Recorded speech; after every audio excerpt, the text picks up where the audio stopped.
UPSC में lateral entry पर आमने सामने विपक्ष और सरकार। राहुल गांधी ने लगाया आरएसएस से जुड़े लोगों की भर्ती का आरोप। केंद्रीय मंत्री अश्विनी वैष्णव बोले, मामले में पाखंड कर रही कांग्रेस।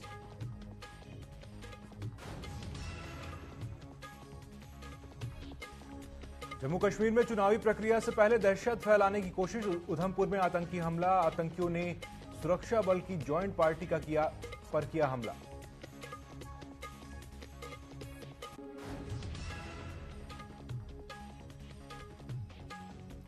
देश भर में धूमधाम से मनाया गया रक्षाबंधन का त्योहार। दिल्ली में स्कूली बच्चों ने पीएम मोदी को बांधी राखी, तो वहीं मुख्यमंत्री डॉक्टर मोहन यादव ने लाडली बहनों के साथ मनाया स्नेह का पर्व।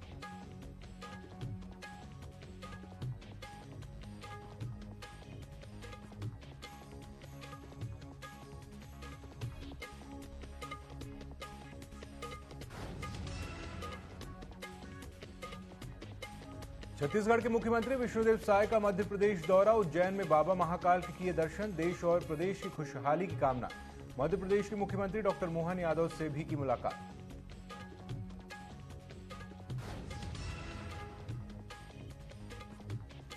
और रायपुर में कल होगी कांग्रेस विधायक दल की बैठक। विधायक देवेंद्र यादव की गिरफ्तारी पर तैयार होगी रणनीति। सरकार के खिलाफ सड़कों पर उतरने की तैयारी में कांग्रेस।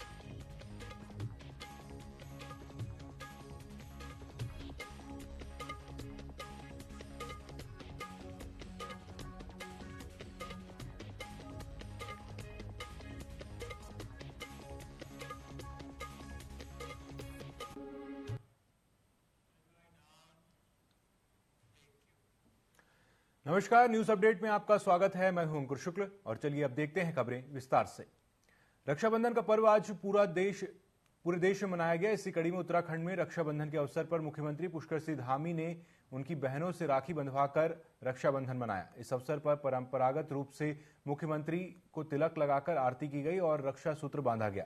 वहीं रक्षाबंधन के अवसर पर मुख्यमंत्री निवास में उनके पूरे परिवार एकत्र हुआ।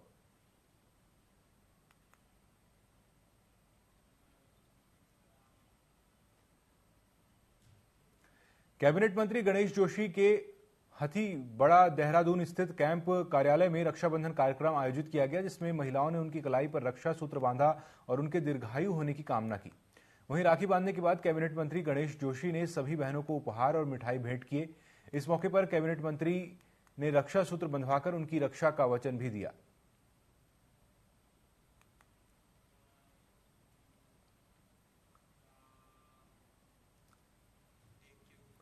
मुख्यमंत्री पुष्कर सिंह धामी ने सोमवार को रक्षाबंधन के अवसर पर चंपावत जिले के देवीधुरा में मां वाराही धाम में आयोजित बागवाल मेले में भाग लिया। इस अवसर पर उन्होंने मंदिर में घंटा चढ़ाकर समृद्धि और प्रगति की कामना की।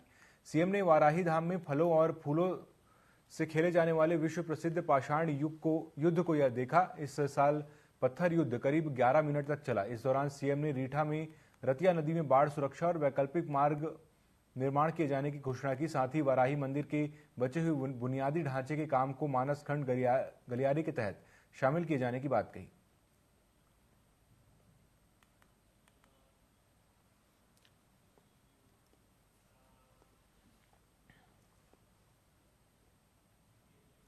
कांग्रेस प्रदेश अध्यक्ष करण माहरा ने प्रदेश में महिला अपराध के विरोध में रानीखेत में मौन व्रत किया। इस दौरान दर्जनों कार्यकर्ता मौजूद रहे।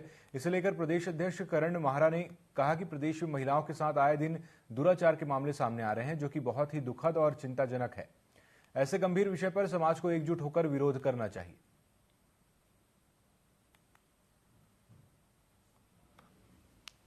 बेटी बचाओ बेटी पढ़ाओ का नारा देकर जो सरकार आई थी, उसके कार्यकाल में इन 7 वर्षों में हम आखिरी स्थान से महिला अपराध में पहले स्थान पर आ गए हैं।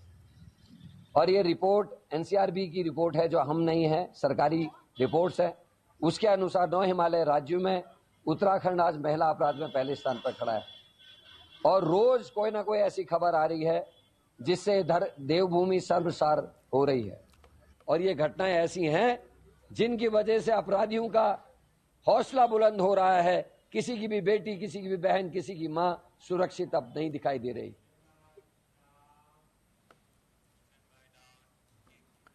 उत्तराखंड राज्य आंदोलन के चिन्हित आंदोलनकारियों और उनके आश्रितों को सरकारी सेवाओं में 10% क्षैतिज आरक्षण के विधेयक को राजभवन ने मंजूरी दे दी है।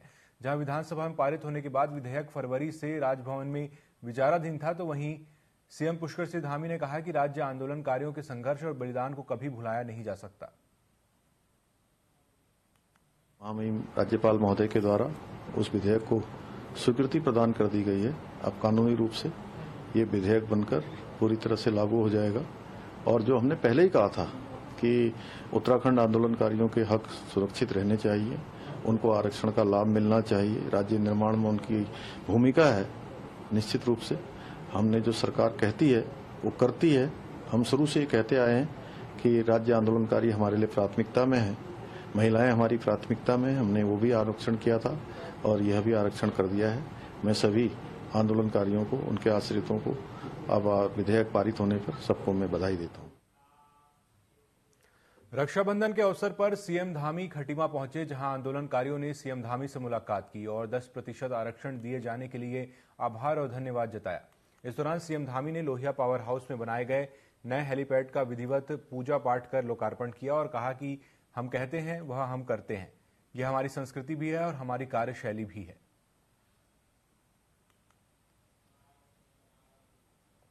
तो अपना दिल से गहराइयों से हमने उनका आभार प्रकट किया कि जो आशा के अनुरूप हमने जो जैसा पाया था वैसे हमको मिला। आज खटिया में शहीद स्मारक भी उन्हीं की देन है। आप प्रतिवर्ष 1 सितंबर को जो खटीमा गोलीकांड की बरसी का आयोजन सरकारी रूप से किया जाता है, वही माननीय धामी जी के द्वारा किया गया। 45 रुपए की योजना जो पेंशन है उन्हीं के द्वारा बढ़ाई गई। तो राज्य आंदोलनकारियों के हितों में धामी जी के द्वारा कई अभूतपूर्व फैसले लिए गए, इसलिए उनका दिल से आभार। जो हम करते हैं ये हमारी एक परिपाटी भी है और हमारी ये जो कार्य संस्कृति है कि जो भी हम लोग शुरू में वादा करते हैं या कोई बात कहते हैं उसको पूरा करते हैं। कोलकाता में महिला डॉक्टर के साथ हुए दुष्कर्म ने देश भर में आक्रोश पैदा कर दिया है। लोगों में आक्रोश का माहौल है और न्याय की मांग कर रहे हैं। रक्षाबंधन के अवसर पर महिलाओं ने अपनी सुरक्षा को लेकर चिंता व्यक्त की और खुद को मजबूत करने का संकल्प लिया है। महिलाएं अपने अधिकारों और सुरक्षा के प्रति जागरूक रहकर किसी भी हिंसा का सामना करने के लिए तैयार हैं। रक्षाबंधन है आज, तो भाई बहन का तो एक त्योहार होता ही है।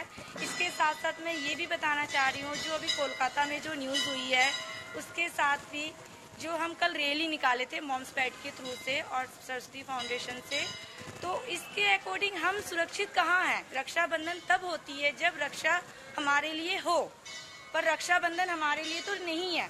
अगर हम अपने भाई को भाई मानते तो और एक भाई भी हमें बहन माने, माँ माने, बेटी माने, पर वो चीज़ नहीं माना जा रहा आज के डेट में। तो फिर हम सुरक्षा कहाँ है। तो रक्षाबंधन भी किस बंधन पे रक्षाबंधन हम कहे।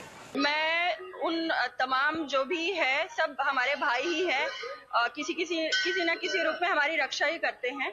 लेकिन अभी जो बंगाल में जो घटना हुई है फिलहाल में, वो बहुत ही शर्मनाक है और उनके घर परिवार में क्या बीत रही होगी वो तो हम सिर्फ सोच सकते हैं। क्या बीत रही होगी वो एक्चुअल में अंदाजा नहीं लगा सकते। और जो हुआ है वो वाकई बहुत ही दर्दनाक है। बहुत ठोस कदम लेना चाहिए सरकार को और हर एक आम इंसान को, केवल सरकार को ही नहीं, यहाँ पे हर कोई अगर किसी के साथ हो रहा है तो वो एक सरकार बन सकता है उस रेगुलेशन और रूल्स को फॉलो करने के लिए। मोटे अनाज को लेकर 21 से 21 अगस्त को हल्द्वानी के मधुबन बैंकेट हॉल में कार्यक्रम का आयोजन किया जा रहा है। इस कार्यक्रम का मकसद है लोगों को मोटे अनाज खासकर मक्का, बाजरा और झंगोरा के बारे में पता चल सके और लोग इन उत्पादों के प्रति जागरूक हो सके। ऐसा इसलिए है कि आधुनिकता की दौड़ में हम पहाड़ों के मोटे अनाज को लगातार भूलते जा रहे हैं।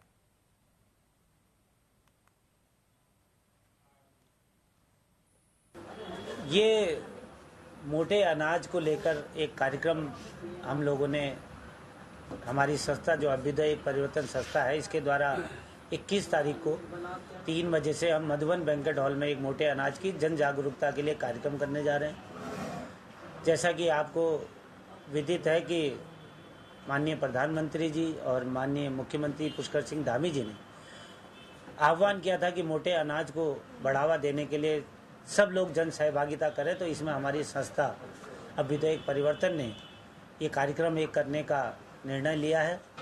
तो हमने इसमें भुट्टा लोगों को खिलाने का भुने हुए भुट्टे, उबले हुए भुट्टे, कॉर्न जिसको कहते हैं। तो एक मोटा अनाज सबके घर का अनाज बने, मोटे अनाज को स्थान मिले, नई जनरेशन मोटे अनाज के फायदे को समझे, नई जनरेशन उसमें अपना इच्छा जाहिर करे, उसको खाने में इच्छा जाहिर करे। इसके लिए एक जन जागरूकता अभियान हम 21 तारीख को कर रहे हैं।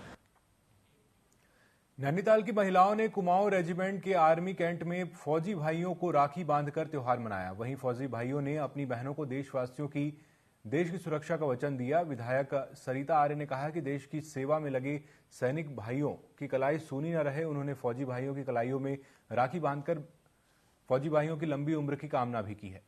और महिला मोर्चा ने प्रदेश भर में फौजी भाइयों को राखी बांधने का कार्यक्रम चलाया।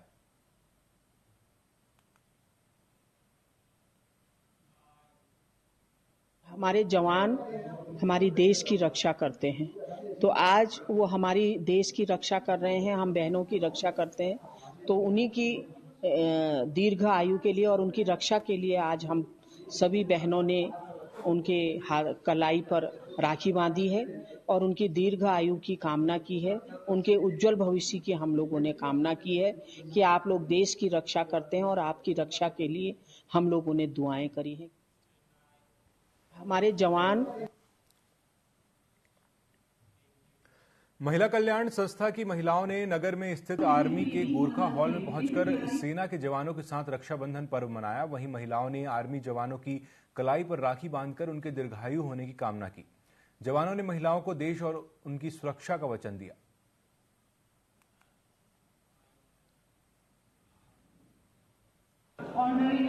राजपूत रेजिमेंट है, उनके जवानों को राखी बांधने के लिए इसका उद्देश्य हमारा ये रहता है कि ये भाई हमेशा अपने घर से दूर रहते हैं और रक्षाबंधन पे अपने घर नहीं जाते हैं। हम बहनें इनको राखी बांध के इनकी थोड़ी सी कमी दूर करना चाहते हैं। साथ ही ये हमारे देश के लिए जो कुछ करते हैं वो उसके हम हमेशा ऋणी हैं। हम सोचते हैं कि इस तरीके से थोड़ा सा राखी बांध के थोड़ा ऋण हम उनका चुका सकें, जो कि हम कभी चुका नहीं सकते। रक्षाबंधन पर्व के अवसर पर दून अस्पताल देहरादून में रक्षाबंधन कार्यक्रम का आयोजन किया गया, जिसमें राज्य के स्वास्थ्य सचिव डॉक्टर आर राजेश कुमार ने बतौर मुख्य अतिथि शिरकत की। इस दौरान मेडिकल स्टाफ की महिला कर्मचारियों ने स्वास्थ्य सचिव डॉक्टर आर राजेश कुमार को रक्षा सूत्र बांधा। वहीं रक्षा सूत्र बंधवाकर स्वास्थ्य सचिव ने उनकी रक्षा का वचन भी दिया है।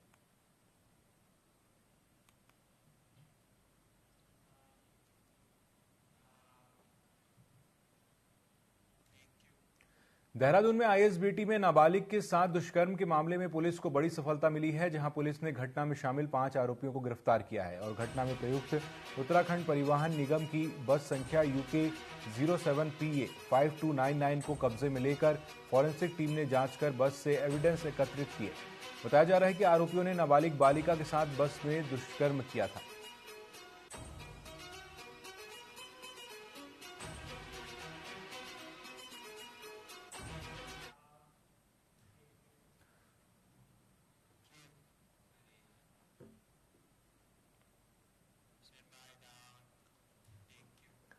रुड़की से एक सनसनीखेज मामला सामने आया है, जहां एक पति ने अपनी ही पत्नी पर मासूम बेटी की हत्या करने का आरोप लगाया है। हालांकि घटना चंडीगढ़ में हुई है।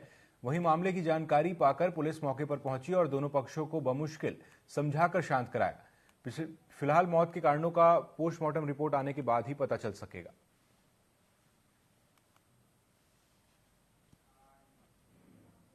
किस चीज से मारा इसको? आपने? उसी वजह से इसकी मौत हुई है। और मौत किस वजह से इसकी? सौतेली माँ हो तुम? सौतेली माँ थी। गुस्सा आ गया था? किस बात पे गुस्सा आया? रोज रही थी बहुत जोर जोर से, बहुत सुबह से ऐसे ही करती थी। तो मार दोगे इसके लिए? तो इतना मारोगे? मार दोगे? अगर सुबह से ऐसे कर दी है। अच्छा, तो कम से कम मैं कल 5 मिनट के रास्ते पे था। अच्छा, तो ये इसकी अब मौत हो गई, आपको दुख है या नहीं है? बहुत दुख हो रहा है। आरोपी है कि दूसरी पत्नी ने उसको मारा है। ये चंडीगढ़ की घटना है और चंडीगढ़ में मेरी पुलिस से बात हुई है, तो चंडीगढ़ में लड़की का पोस्टमार्टम भी कराया गया है पंचायतनामा भर के। तो जो भी अग्रिम कार्रवाई है वो चंडीगढ़ से होगी। आगे इनको भी हिदायत दी गई कि ये लोग जो है चंडीगढ़ में अपना मुकदमा दर्ज कराएं। ये लोग लड़की को लेकर के दफन कफन के लिए यहाँ पर आए हैं, तो यहाँ पर कोई भी कार्रवाई जो है वो सिविल लाइन पुलिस की तरफ से अपेक्षित नहीं है। आगे की कार्रवाई जो भी है वो चंडीगढ़ से होगी। और फिलहाल जो जिस पर आरोप लगाया जा रहा है उसकी लड़के की पत्नी पर, दूसरी पत्नी पर, उसको उसके मायके भिजवाया गया है ताकि उसके साथ में कोई घटना ना हो। का आरोप यह है कि दूसरी पत्नी ने उसको मारा। मौसम विभाग ने आज और कल भारी बारिश होने का अलर्ट जारी किया है। मौसम विभाग के निदेशक डॉक्टर विक्रम सिंह ने बताया कि सोमवार को देहरादून, बागेश्वर और पिथौरागढ़ में भारी बारिश की संभावना है, जबकि कल 5 जनपदों में भारी बारिश के आसार हैं। इसके तहत देहरादून, बागेश्वर, नैनीताल, उधम सिंह नगर और पिथौरागढ़ में भारी बारिश की चेतावनी दी गई है और लोगों से सावधानी बरतने की अपील की गई है। पिछले जो 24 आवर्स हमारे रहे हैं उसमें अच्छी बारिश जो है प्रदेश में देखने को मिली है। नॉर्मल है हालांकि, और अनेक जगहों तक में हल्की से मध्यम बारिश मिली है।